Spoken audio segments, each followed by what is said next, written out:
Okay, so in this video here, we're going to be finding slope-intercept form of an equation. Now, all of the equations that we're going to be dealing with in this video here are going to be linear. Thus, we're going to be able to find the equation of the line that is in slope-intercept form. And to do that, you have to know the following. Slope-intercept form is going to be y is equal to mx plus b. Okay? Now, when you're in slope-intercept form, m is talking about your slope, b is talking about your y-intercept value, and then x and y can be any point on that line, okay? So let's talk about how we're going to go ahead and rearrange these equations into slope-intercept form.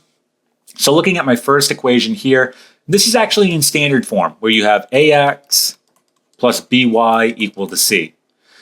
Standard form simply means both of your variables are on one side. In this case here, they're on the left-hand side, equal to my constant being 5. So it's pretty straightforward.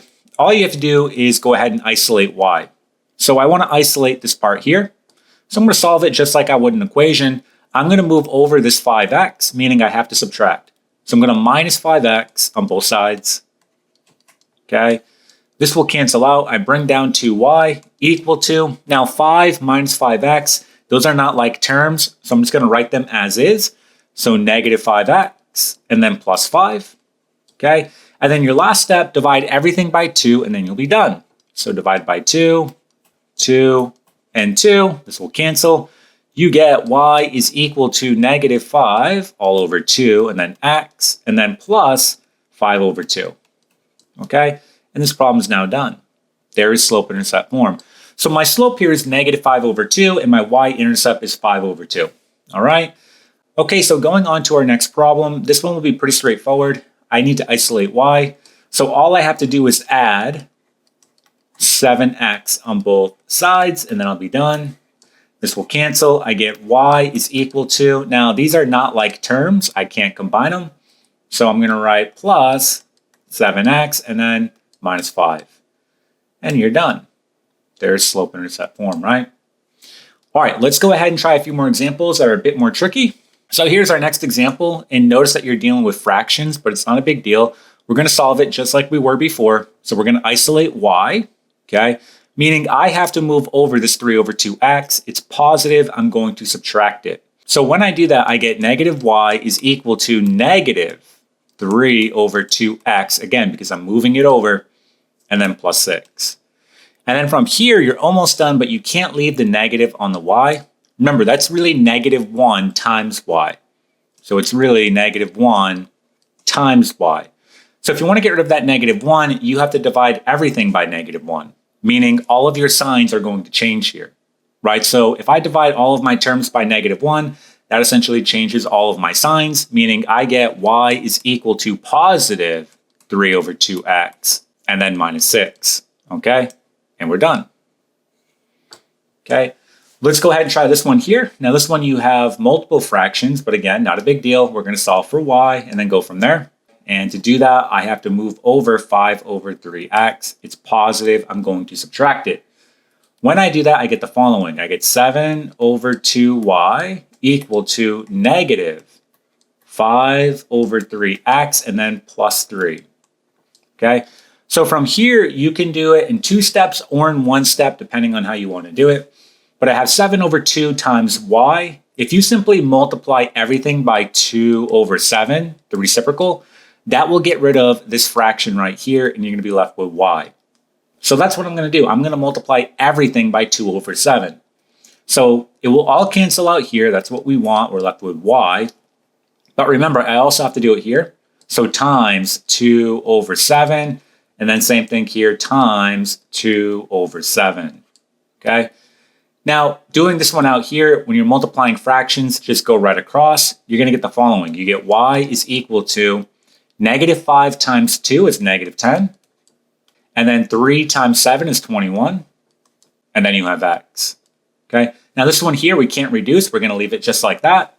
And then doing my next fraction, remember, this 3 is really over 1. So if you want, you could write it like this here. That makes it a little more visual. You're doing 3 times 2, you get 6. So plus 6, all over 1 times 7, that's going to be 7. And then again, I can't reduce that. I'm done. Okay, so this one is now done. All right, let's try 2 more examples and then we'll be done. So here are my last two examples, and the format that you're in right now is no longer standard form. Standard form is when both of your variables are on one side and it's equal to your constant. This is actually called point slope form, and you may or may not know this, but point slope form is the following. You have y minus y1 equal to your slope, and then x minus x1, okay? Where m is going to be your slope, and then y1 and x1, that's a point on the line. And same thing with y and x right here and here. That can represent any point on the line. You really don't have to know that. All you have to know right now is how to put it back in slope-intercept form, which is y equals mx plus b. So let me go ahead and get rid of all this here. This one's pretty straightforward. What we want to do first is take the 7 and distribute. Okay, so now we have y minus 6. I don't need the parentheses here, so I'm going to drop them. Equal to 7x and then minus 14. And then lastly, move over the negative 6 and then you're done. So you get y is equal to 7x. So negative 14 plus 6, that will give you negative 8. So minus 8, and then we're done.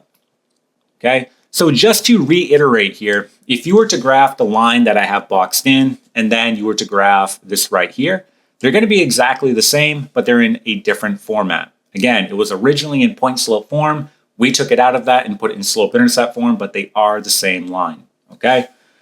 Now, looking at this one here, we're going to go ahead and distribute 4. And then we get y plus 2. Again, I do not need those parentheses anymore. And then I get 4x minus 20.